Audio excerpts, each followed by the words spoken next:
Okay, let's get started. Welcome, everybody.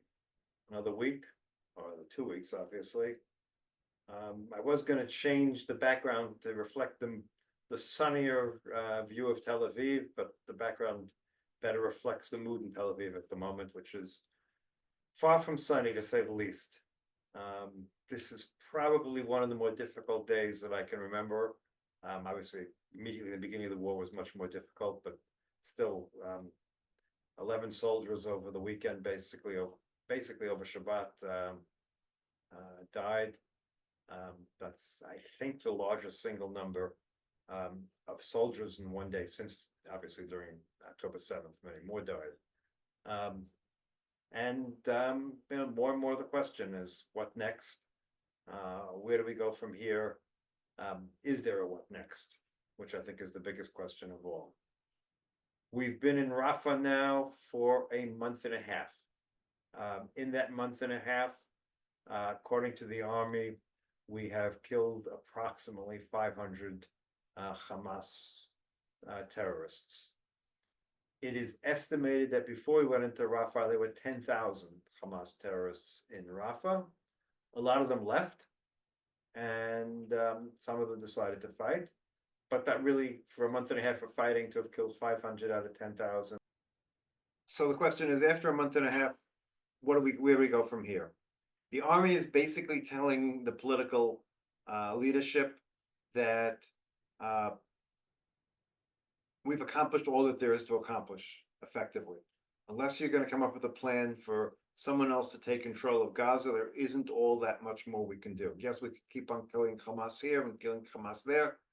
But we can't make a strategic change in the near term in what goes on in Gaza at this point without a political solution. And of course, this government hasn't been able to even talk about a political solution, nor yet come up with one.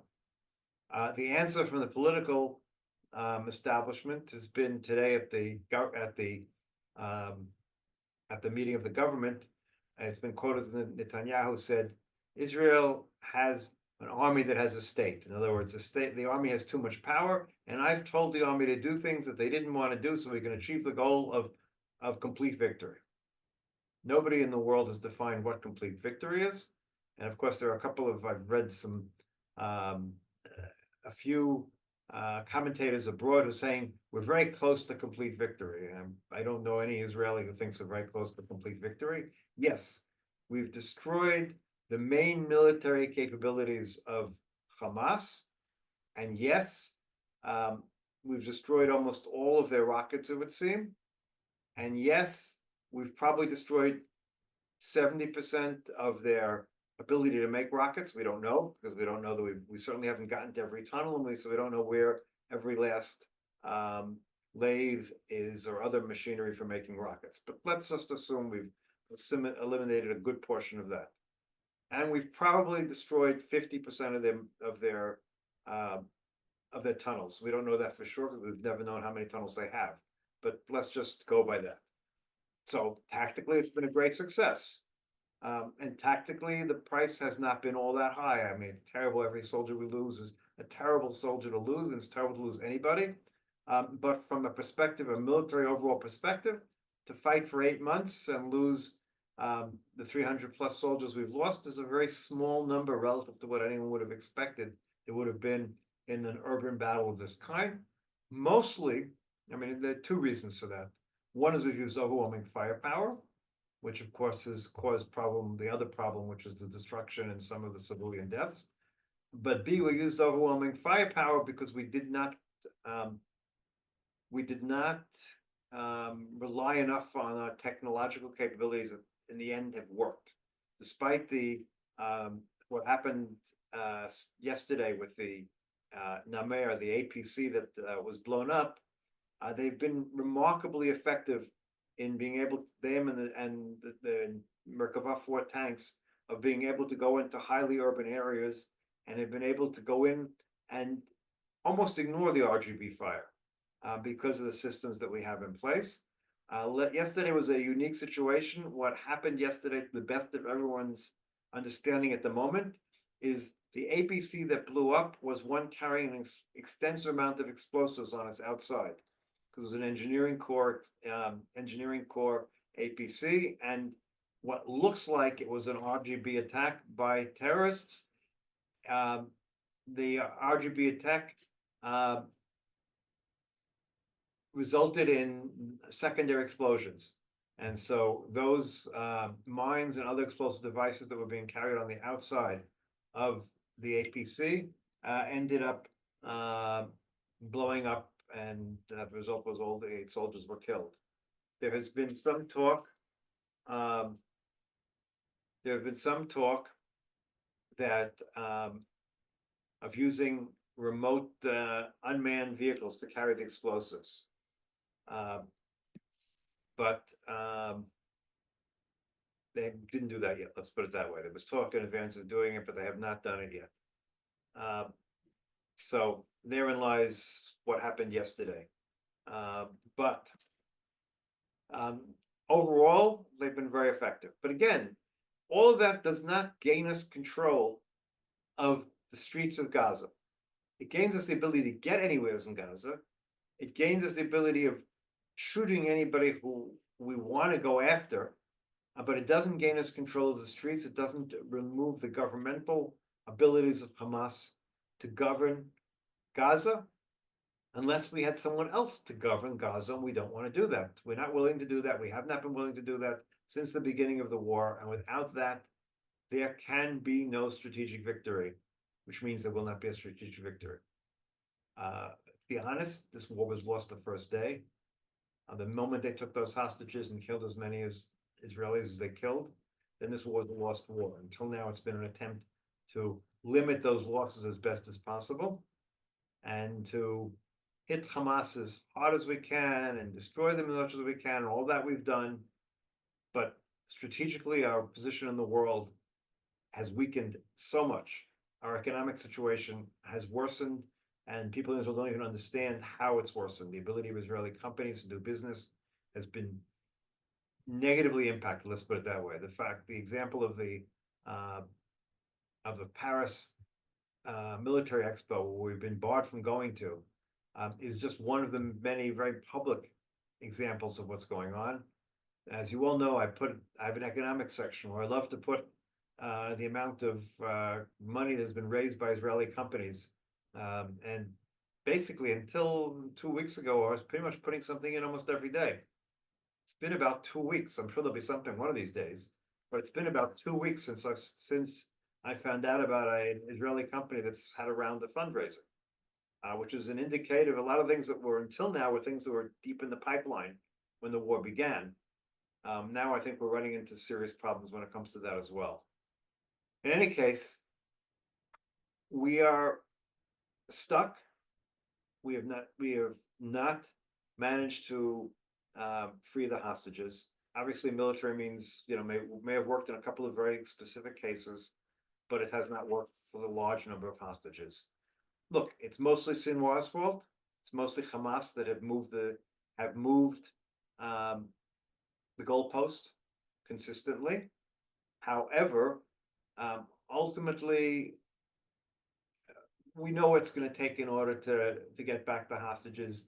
Even then, I'm not sure we're going to succeed. But the reality is that without ending the war, there's no chance of getting back the hostages at this point. We may have been able to do something earlier. At this point, there is no way to get back the hostages without ending the war. And ending the war means for Netanyahu admitting he failed. I mean, he obviously failed on October 7th and failed in many ways, but if he ends the war now with Hamas still in power, it shows that it was a total failure, which it has been, I'm afraid. So Sinwar is evil. Sinwar has moved the goalposts. Sinwar is holding the hostages as close as he can and has limited reasons to give up on them. We will have a difficult time, even if we're willing to end the war, of negotiating on a deal that will ensure the fact that we will get back all the hostages. That, I think, is a very large challenge to negotiate a deal that ends the war, but also assures the fact that Sinwar doesn't hold some number of hostages for future insurance, shall we say. That we can't allow to happen. So we need to find the way of ending the war and ensuring the fact that we get back every last hostage if we end the war. And I think that's going to be a challenge, and I'm not sure how we're going to accomplish that because the man is evil, and you know you can't trust his word or any word that they might come up with. So we keep that in mind, but we also have to keep in mind what the reality is. Which brings us to the north, because everything that's happened in the south relates to the north. Number one, it's quite clear that without ending Gaza, there's no way to end the north. Now, Hezbollah has said that if the war ends in Gaza, they will end a war in the north. Of course, under what terms will they end the war in the north is a big question, and we cannot allow the war to end in the north with Hezbollah fighters within a few kilometers of the border. It's just something that no one will come back to live in the north if that's how it ends. But we have no chance of getting an agreement until the war in Gaza comes to an end. We do not want a war in the north. Hezbollah knows it, and most Israelis should know that, but don't really understand it, because the question becomes the war in the north is what can we accomplish at the moment in the war in the north? And that really is the question. What can we accomplish that we can't accomplish by an agreement? How will the war in the north end that will provide us with better protection than if we come to some sort of an agreement? Now, that's a real challenge, because every war has ended with ultimately us moving back to the blue line. It took a couple of years. We held part of Lebanon for many years, but we paid a heavy price for holding part of Lebanon for many years. So, and today, with the situation with missiles, holding part of Lebanon for many years doesn't provide us with the same protection that it once did. When we held the security zone in Lebanon prior to 2000, we basically had pushed Hezbollah out of rocket range, because back then they had Katyusha rockets that had a range of 10, 15, 20 kilometers maximum, probably even less than 20 kilometers. Today, Hezbollah has rockets that clearly have ranges of hundreds of kilometers, so pushing them back 9 kilometers without a long-term agreement does us very little good in terms of the rocket situation. My view is we need to come to some sort of a temporary peace, and then spend the next 2 years preparing for another war that will come. But we're not ready now. That's what people have to understand. Our army is too small.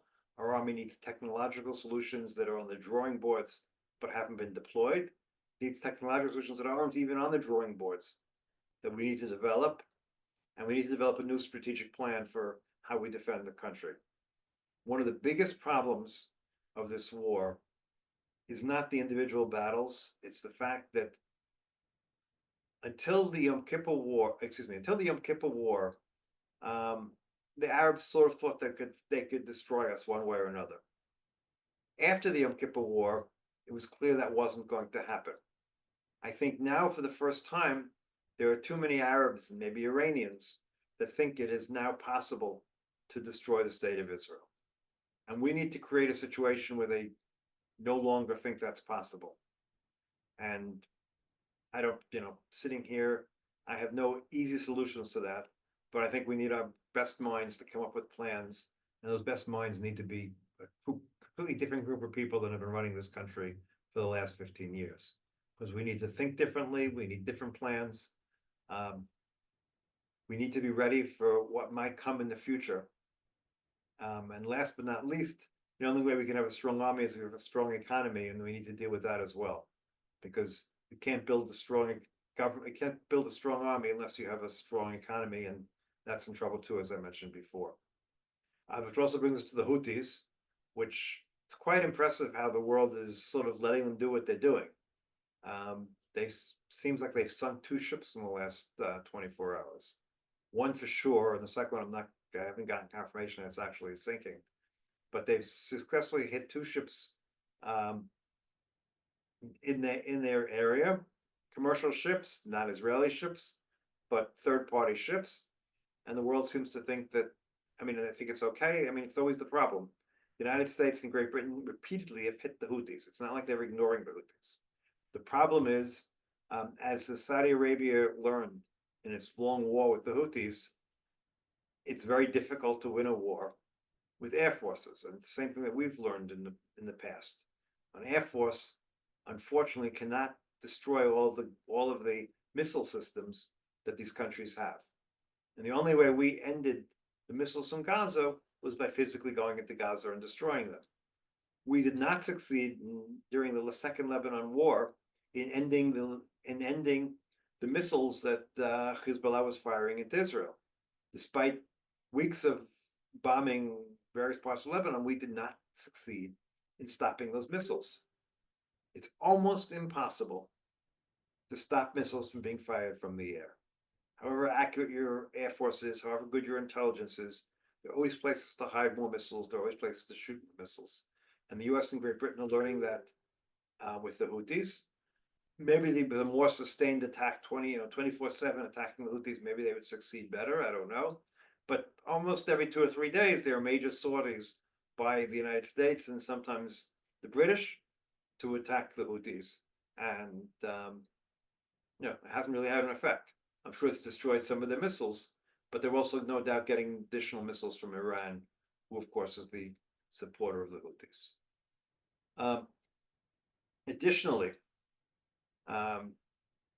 Additionally, we can't forget Iran, and we have to understand the fact that if we go to war with Hezbollah, it also means probably going to war with Iran at the same time.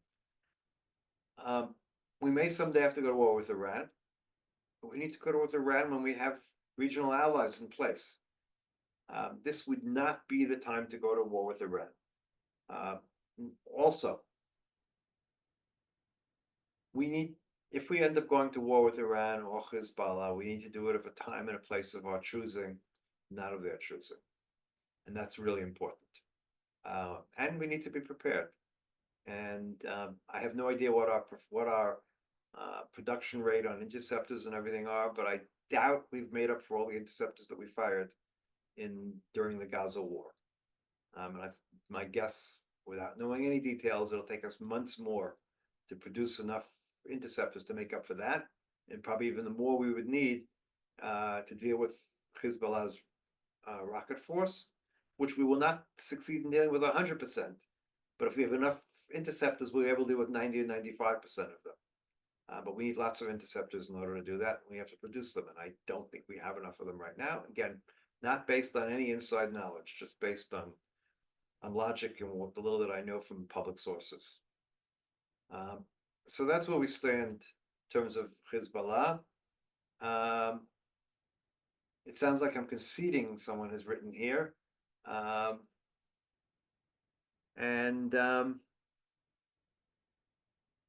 Sorry, I should.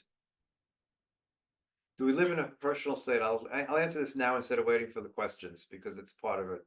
I don't know that we live in a perpetual state of war. I fear we do. We have been living in a state of war since 1948.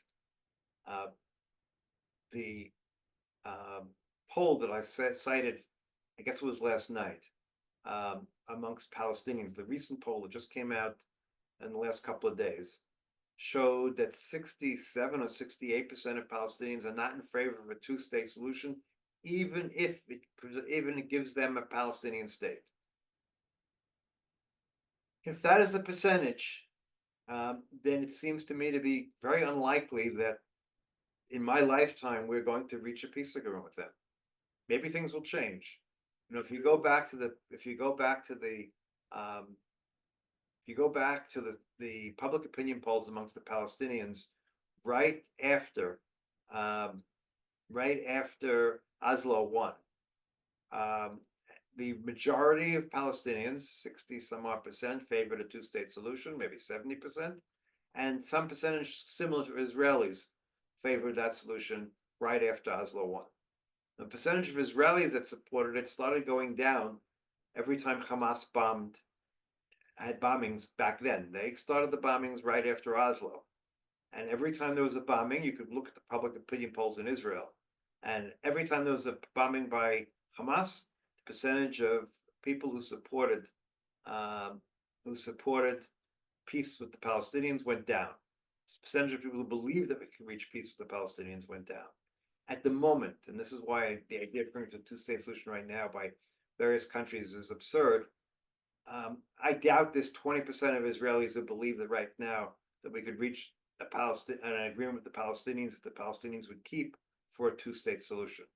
I think the overwhelming majority of Israelis are theoretically in favor of a two-state solution, as long as you can ensure the second state was Switzerland. Not literally Switzerland, but a country like Switzerland. The majority of Israelis today, a higher percentage than ever, do not believe the Palestinians are willing to reach a peace agreement with us. It doesn't take away from the fact that it's in our interest to separate, but that's a different story and for a different discussion.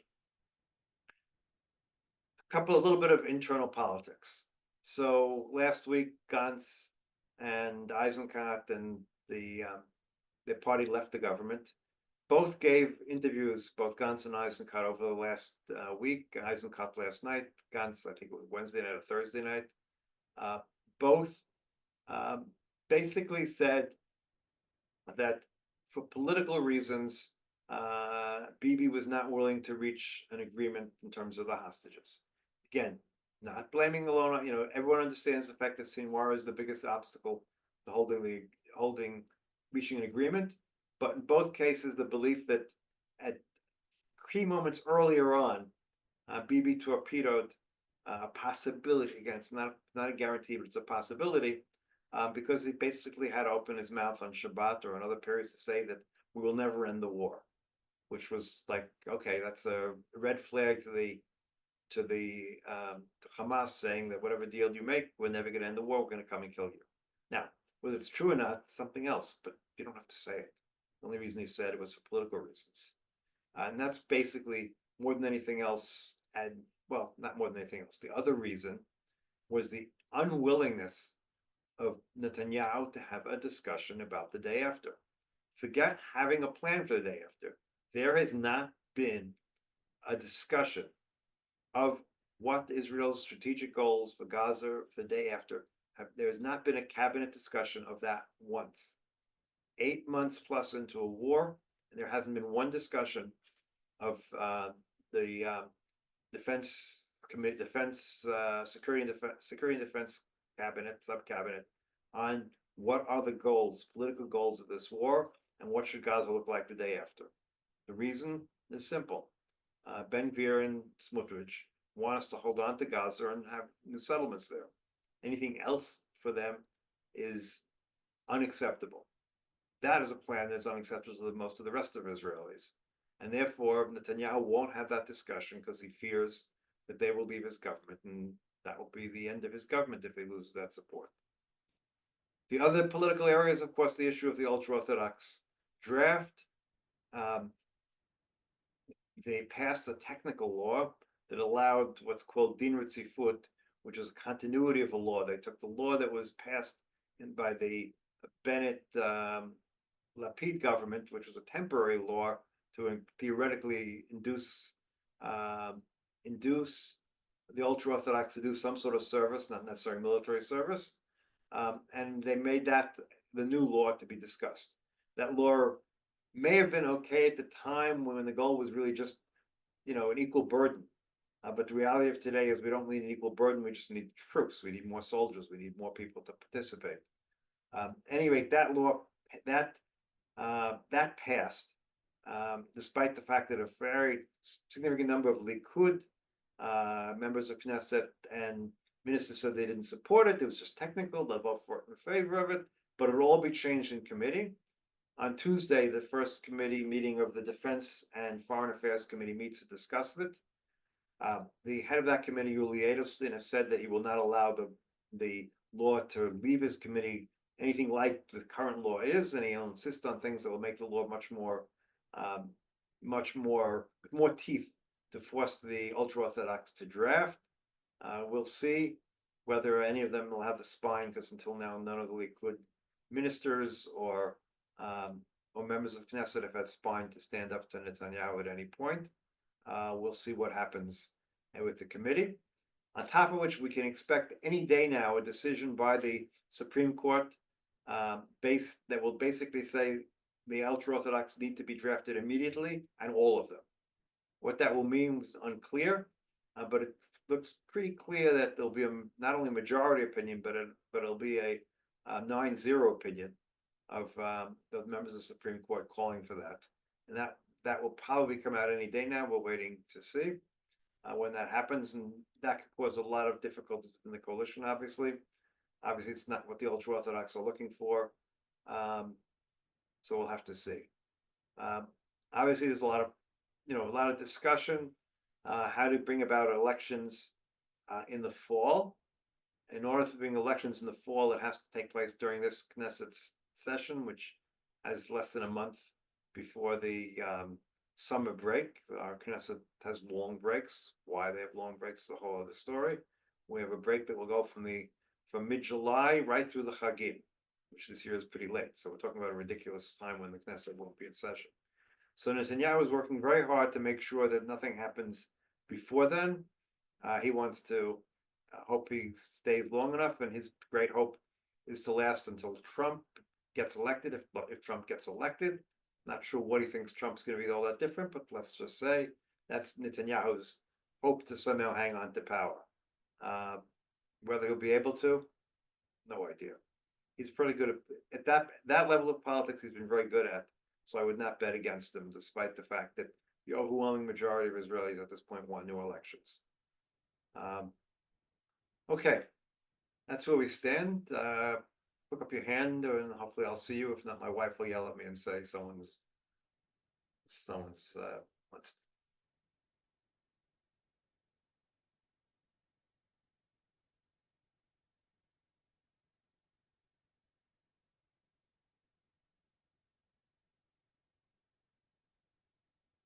No questions at all out there? Ian, go ahead. Mark, to state the obvious, Hamas, Hezbollah, Iran don't have to win.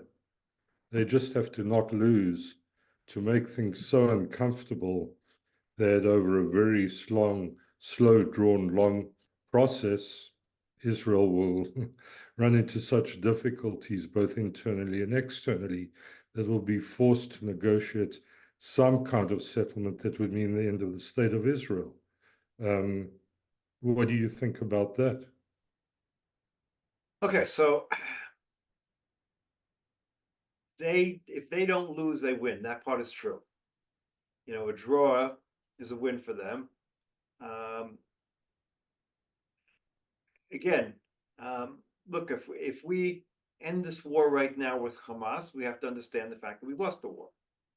There's no question we'll have lost the war. When Sinwar comes out of he won't come out of his tunnel, because we'll kill him if he comes out of his tunnel. But if the effectiveness comes out and says, here I am, we're still here, we were able to withstand the strong IDF, et cetera, and we'll plan another attack at some point, or that's what you all have to do. This will be a strategic defeat for us. It has been a strategic defeat. There's no question. There's no question this has been a strategic defeat. Look at us standing in the world at the moment. It has been a strategic defeat on all levels. Look at the state of society at the moment. Society is broken. There's no question. We did not get over, we have not gotten over October 7th. Some of us are still living with October 7th. But on top of which, nothing wonderful has happened since then, in the sense to get over it. So I don't know. It's not just a PR disaster. It's more than that. It's a strategic disaster in our relations in the world. Of course, it's been a PR disaster. But again, that was partly because of the way we fought this war. Because look, we don't have a foreign minister. Let's be honest. We don't have a political team fighting our battles at all. We have a foreign minister who barely speaks English. We have a UN ambassador, etc., who also It's not exactly Abiy been at the United Nations, to say the least. We don't have a worldwide policy. You know, the one policy, Netanyahu is the only one who speaks decently in terms of this government. So he's going to go to Congress and probably, you know, sink whatever's left of the minor bipartisanship we still have in the United States by going to Congress in a clearly Republican move. But he's going to do it because it looks good here. But maybe he'll go gain a couple of points by doing it. We have no strategic plan. We have no political plan in the world. Um, you know, we fought this war and we thought that, you know, okay, our army spokesman this time speaks a little better English than the previous army spokesman. Very nice. That is not the issue. The issue is we are fighting an information war. And, you know, they fired the one good person they had, Ilan Levy, who was a good spokesman, is now doing it as a private person because he was fired because at least based on all reports, Sarah Netanyahu had something in against him. And there's been no other reason for firing him. He did an excellent job, but he was fired. So there's no one who replaced him. There's no one who was equivalent to him, who's now our national spokesman, quote unquote. So we haven't done that in any which way. And then on top of which, you know, the anti-Semitism that's come up in the world, which, look, it's been planned. We have to understand something. We fell into an ambush. The Palestinians have been planning this for a while. The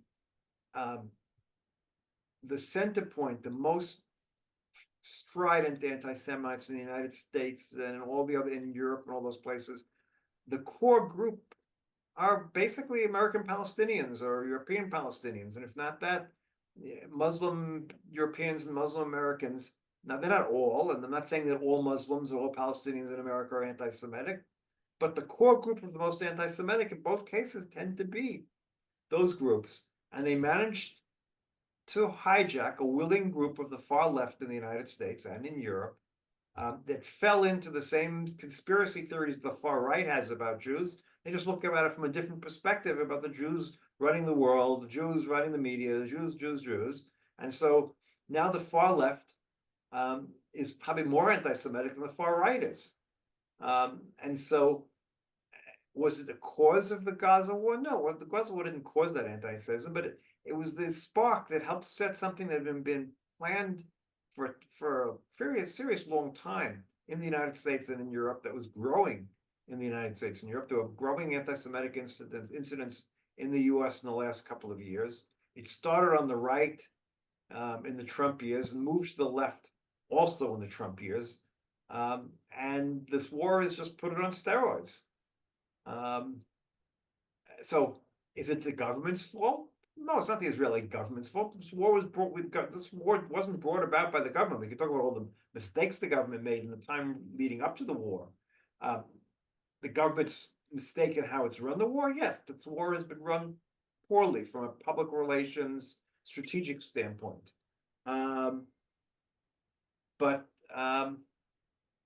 where we go, you know, but it is what it is at the moment. We need to find a way to think up at 10,000 feet, and go forward from there. Okay, Abby. I just wanted to thank you for that comment. Being someone who grew up in Pacific Northwest and being in the left progressive groups, about 30 years ago, I remember when the left started having Palestinian radicals come and speak at their get-togethers. And I've really got to watch this in close range, exactly what you're talking about, that there was this gradual hero making of the Palestinian proactive speaking at these rallies, in infiltrating into all different kinds of groups here in the West Coast. And I just wanted to back you on what you're saying, that it's really happening. The anti-Semitism here in the States is absolutely terrifying. I just spoke with a friend who lives in New Jersey, in Englewood. And they're having a speaker today from the people who take care of the dead, collect body parts and do all. And there's already a massive protest by the pro-Palestinian groups, pro-Yemen groups, everything, that you can see this kind of how it took root 30, 35 years ago and has just blossomed into this most virile anti-Semitism. People come through her neighborhood with bullhorns, saying the same stuff. So I just wanted to back you on it, that it's really, they really have won in terms of this activity that you just said. Very sad. I mean, I don't want to be backed. I want someone to say I'm wrong. I feel much better. If I was wrong about these things, I don't really like my view. I don't like my views at the moment. I want to be proven wrong. Unfortunately, Michael.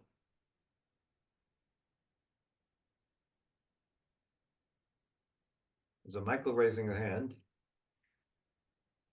You're muted. Unmute yourself, Michael. Hear me now? Yep. Okay.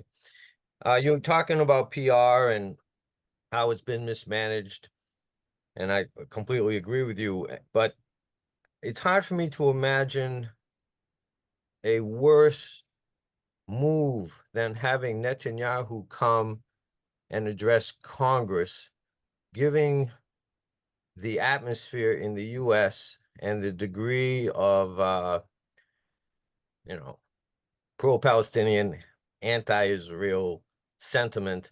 I would imagine this will be a lightning rod for every group in the country to converge on Washington in protest of the genocide, et cetera, I don't see what Israel stands to gain from this, even what Netanyahu stands to gain from this. I don't get it. Why is he coming? He's coming because it looks good for his political supporters. That he will have been the person who spoke more on the, more to Congress than even Churchill.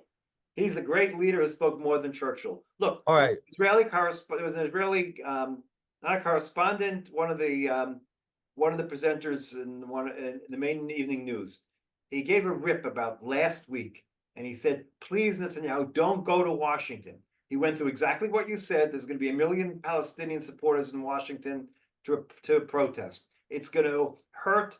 It'll force Democratic legislators to make a decision that they don't want to have to make. It's going to anger Biden, depending on what he's going to say, but it's going to anger Biden. It has no purpose for the state of Israel. It only has a purpose for Bibi Netanyahu. It will do us no good. The fact that he will give a good speech, what is he going to say? So he'll give a good speech. Very nice. It will make no difference. We'll get, the Republicans will all stand up and clap. Some Democrats will stand up and clap. Well, I think that would be good for his next political election campaign. But the fact that he's even thinking of his next political election campaign is in of itself, as one would say in Yiddish, Shanda.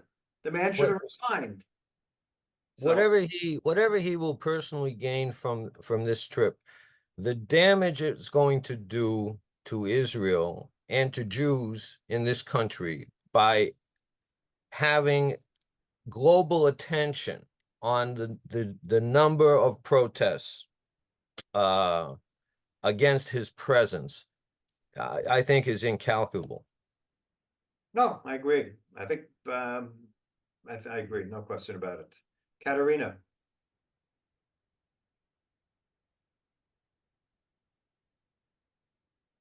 Katerina, you're muted. Katerina here from Westchester, New York. Yeah, sorry about that. Originally, I'm from Sweden. We moved here as a family 22 years ago because of the anti-Semitism in Europe. And look where we ended up. It's a place much worse than we had. I'm not sure it's worse in some places in Europe these days, but okay. Yeah. So what I'm wondering about is that I see a lot of people being very scared of the anti-Semitism we see in United States, Europe, everywhere else. I don't see much of a reaction, though. I see that the big organizations are trying to do demonstrations, and some ADL is working very hard. I mean, we are so many Jews just in New York. How can a demonstration outside the Nova Fest museum exhibit happen? And why is there no reactions that are more closer to your heart rather than intellectual reactions? Okay, it's interesting. Not that I recommend it, but when I was thinking about some of these demonstrations I've seen, I'm thinking about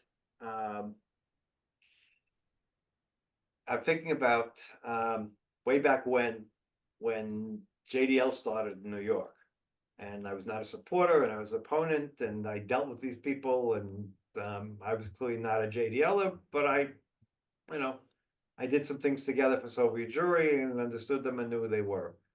Some levels they're missing today. I'm not suggesting that we need JDL, but in some levels they're missing. I don't have the answer. Fighting anti-Semitism, the Jews have been trying to fight anti-Semitism for 2,000 years. The solution that we came up with was Zionism. Zionism was a solution for the problems of anti-Semitism. You decided to go from Sweden to the United States and not Sweden to Israel. Now, I'm not saying everything's good here. We've discussed that. But from an anti-Semitism perspective, your choice should have been come to Israel. There's anti-Semitism. That was the solution to the problem of European Jewry, was come to Israel. I think that it's very difficult. It's very difficult to fight anti-Semitism because it's based on things that are irrational, things that are not true. We've trying to fight anti-Semitism since World War II by talking about the Holocaust. And after the World War II, anti-Semitism in America effectively disappeared, but it disappeared for two reasons, or three reasons actually. Number one, it disappeared because people saw what the Holocaust was, and they said, well, I mean, I really like the Jews, but I don't want this to happen. I don't believe in that. And so it disappeared because of that. Second reason, during World War II, almost every American soldier was in a unit with a Jew. And so before World War II, no one knew what a Jew was. In World War II, the guy next to him in the foxhole, or the guy piloting his plane, or being the machine gunner in his plane, or being the guy manning the torpedoes in a ship, or wherever it might have been, was a Jew, because Jews were had the highest enlistment rate of any group in the United States, percentage-wise. More Jews were in the American Armed Forces during World War II than any other group.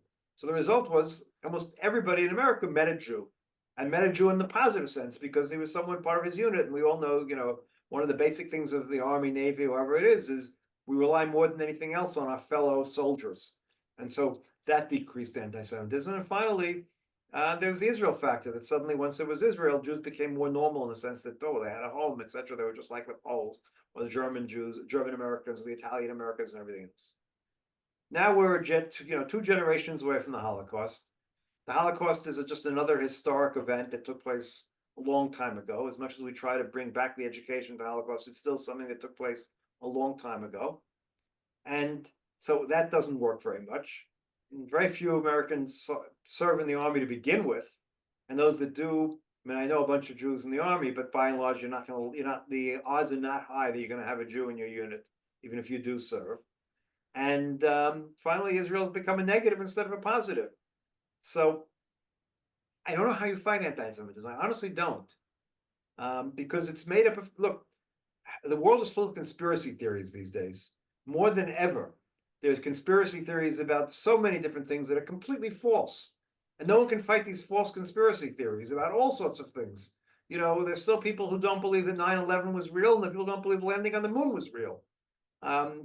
These are really obvious things, etc. So to prove a negative, the Jews don't control the media, or prove a negative, the Jews don't control who knows what, is really very difficult. So I don't have a good solution, come here, that's a solution.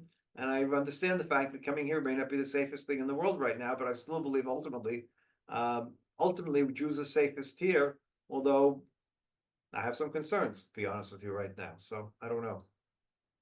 Tamara. Hi. First, thank you again for your updates and all of that. There are a couple of things that I wanted to mention. Number one, I want to really encourage every single person here, particularly those who are American, to remember that there are Jews all over the world. It's called. And when hold on, I was listening to this thing.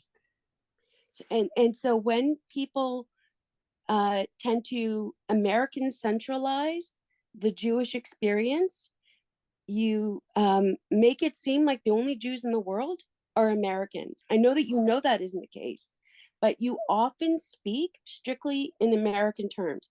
It's not that I'm negating that, the United States is incredibly powerful, but if we continue as Jews around the world to defer to the American Jewish voice, which is not different from any other Jewish voice around the world right now, we are shooting ourselves in the foot.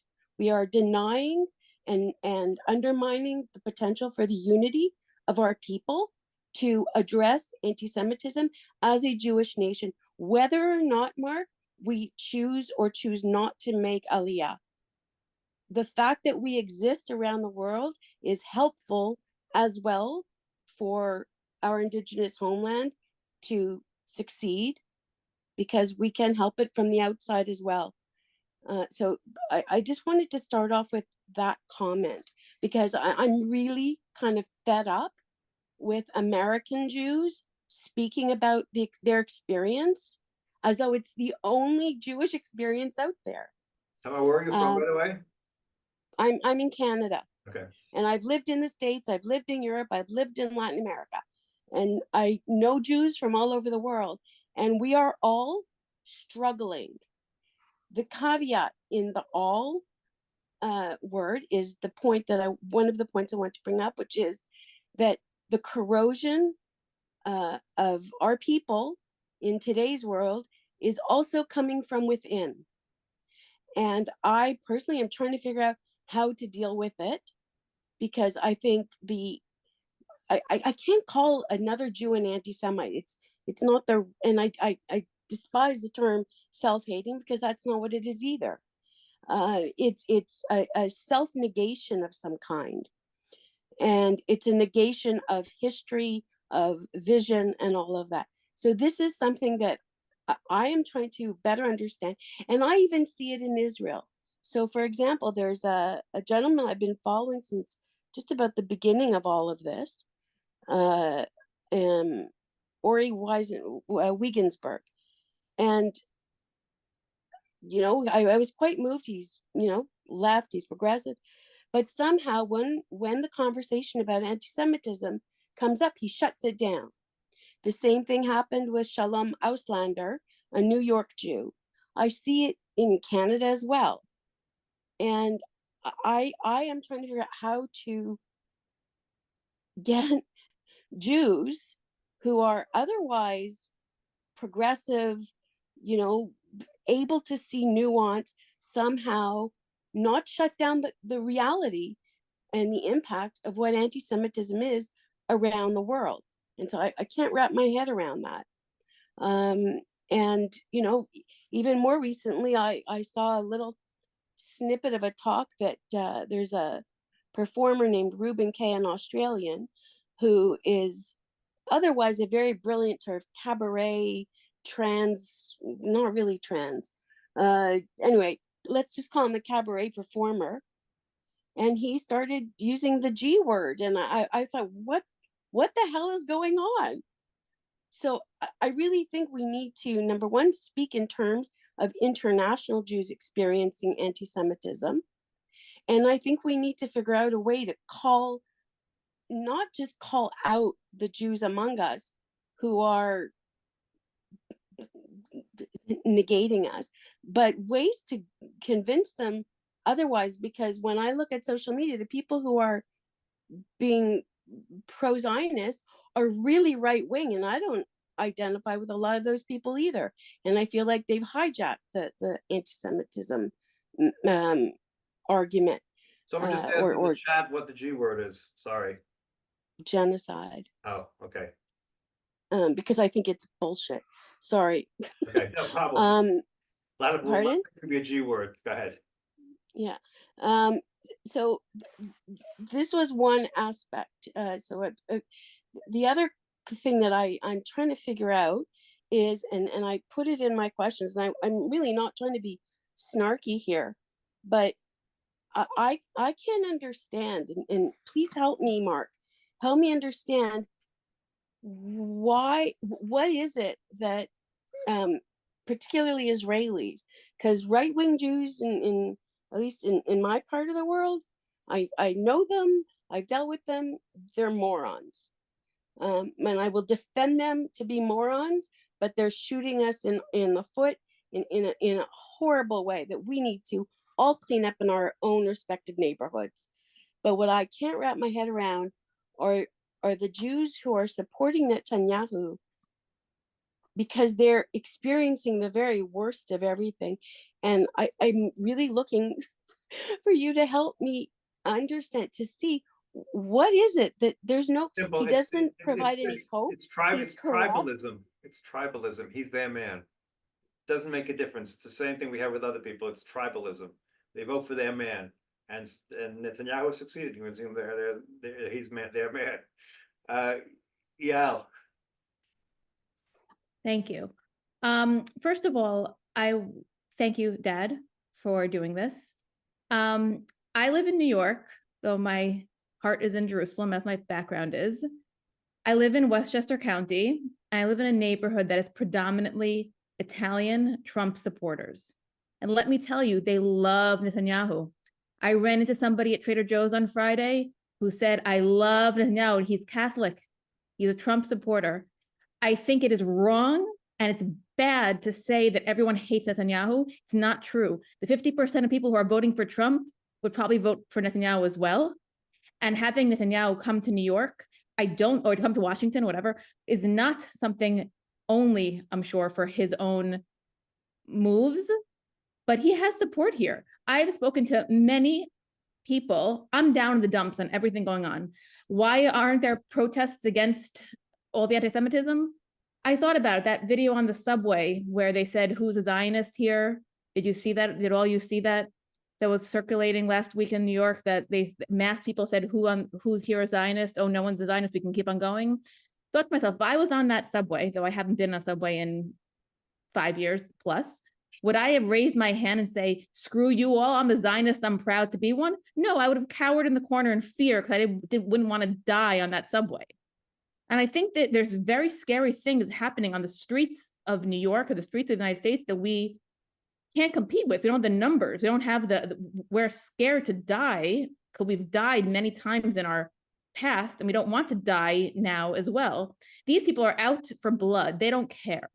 That's one thing. I also have spoken to several friends of mine who, when I say I'm so down in the dumps, it's terrible, Israel, anti-Semitism, friends who are successful, I hate to say it this way, successful males in finance. We're like, what are you talking about? Everyone supports Israel. These are the Republican, wealthy echelon in New York. Everyone supports Israel. Non-Jews, we don't see it. What are you talking about? So I think we have to discern that there are differences here, that what is in this group, what is in our own social circles, what's in our further out radius of who we know. It is definitely multifaceted, and there are people out there who do support Israel. We are not talking to them, and there are people who support Netanyahu and think that we should destroy Gaza and bomb it. Everyone around me who's a Trump Republican, Italian, Catholic would like to level Gaza. Someone in my neighborhood ran out chasing me last week. I was walking my dog saying, I want you to know, we're on your side. We don't know what's happening. Why are people supporting terrorism? What is going on here? So I mean, two comments. So, Two What? comments. First of all, look, majority of Americans support Israel, period. Look at all, like I posted the Harvard, Harris results, every month for the last 5 months. Every time it comes out, I posted it. It shows the majority of Americans do support Israel. No question about that. And probably the majority of Europeans support Israel. Look at you just look at what happened in the Eurovision, where the judges all voted against us, but the people all voted in favor of us. We are generally 60%, 65%, 55%, some percentage therein support us. No question about it.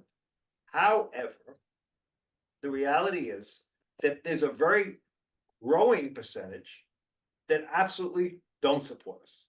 And it used to be 5, 10, 15%. It's now 20, 30, 35%.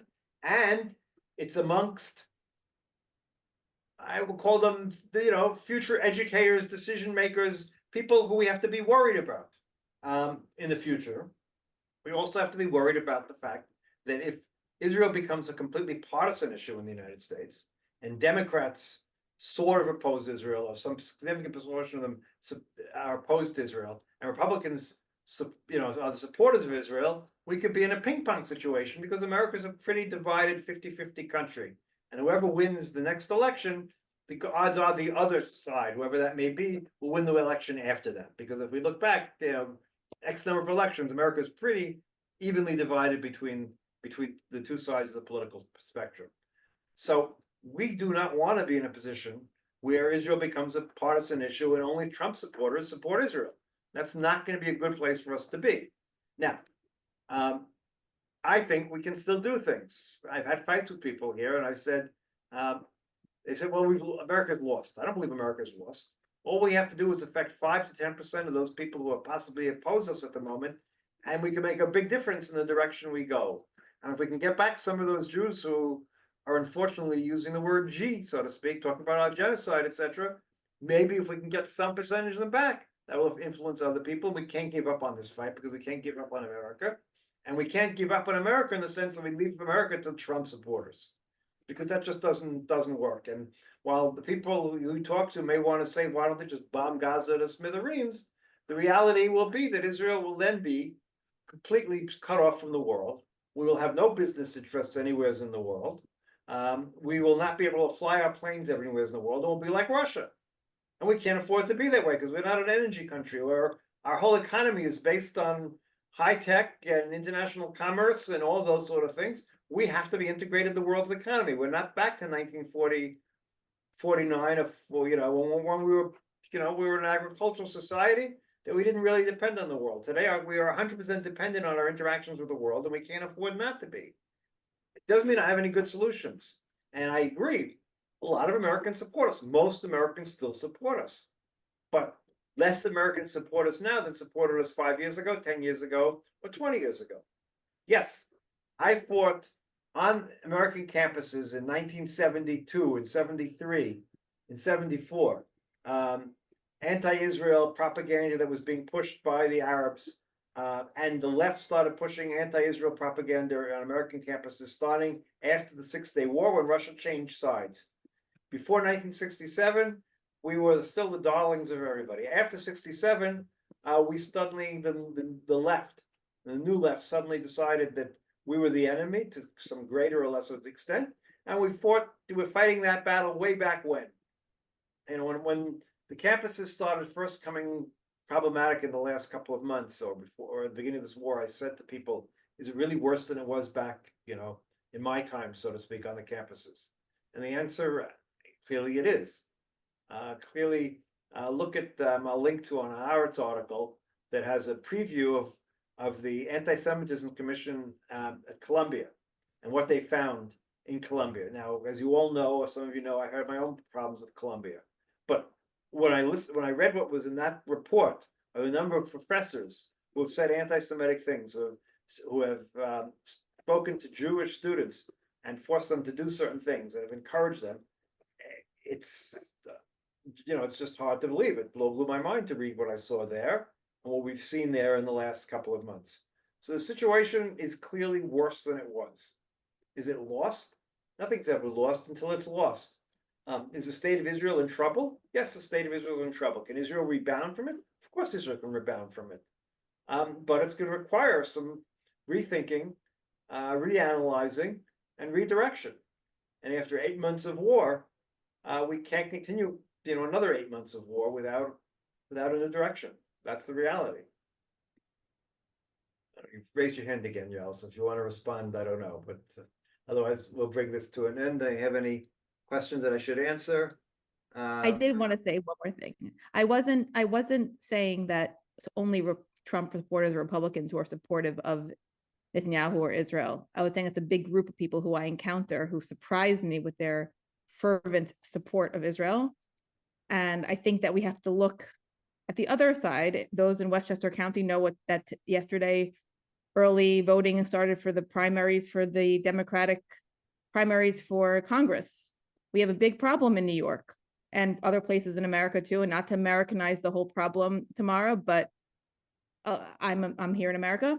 I think we have to look at all the different pieces and see where the problems are and how we could fix them. And it's not one problem and one thing to fix.